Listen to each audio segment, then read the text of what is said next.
Hi, this is Bill Hansen speaking to you today from beautiful Villa Woodbine in Coconut Grove, Florida. Thank you for tuning in, and today my topic is food tastings. The good, the bad, what to do, what not to do. When I first started catering back in the 80s, there was really no such thing as a food tasting. Couples would usually ask me, Bill, what do you think? And I would say, well, I think you're going to like a Caesar salad and sliced tenderloin of beef and some crab cakes and a rosin baked potato and a conch fritter and a stuffed mushroom cap, and that was about it. And they say, okay, Bill, that's great. Now, with everyone being much more sophisticated, times have changed, and so tastings are really, really important. So here's a few tips for you guys out there in viewer land. Number one, generally, you're not going to taste everything the caterer is going to serve. He's not going to serve you everything, but if there are particular items you definitely want to taste, make sure you talk to them.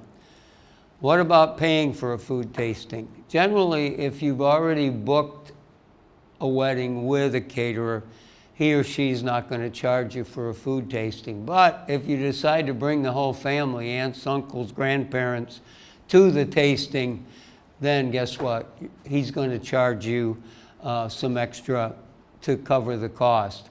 Now, what if you haven't decided on your caterer yet? We call them unbooked tastings. Depending upon the size, if it's a really big event, and I know that they're going to spend well into 5 figures, then more than likely I won't charge for the tasting. If it's a moderate event, then here's what I'll do. I'll say, okay, fine, it's going to be $150 for each person at the tasting, and if you go ahead and book with me, then I will give you credit on the bill. When you get ready to plan your tasting, it's so important to talk with your caterer. Have a heart-to-heart talk. Go over things like what you simply got to have and those things that you don't want to see. It might be broccoli, it might be mushrooms, but let your caterer know what you want, and keep in mind what's seasonal. If it's a spring wedding, then let's use springtime items. If it's a fall wedding, same way. Don't forget to ask about vendor meals. That's so important, because your vendors, your photographer, your musicians, your DJ, your design and decor people, your bridal planner, they need to eat too. Many of them are going to be there all day with you. So generally your caterer will charge you for a vendor meal, but it's usually significantly less than the full price. At my company, we charge $25 for the vendor meal, and the vendors get basically everything that your guests get. Because we feel it's very important to feed the vendors well, because if we don't, they won't be recommending us. So we take care of our vendors here at my catering company. At the tasting, there should definitely be the chef and at least one person from the sales team. Your chef should come in, introduce himself or herself, tell you a little bit about each course before it's served, and then after the course, come in and ask what you liked about it or what you didn't like about it.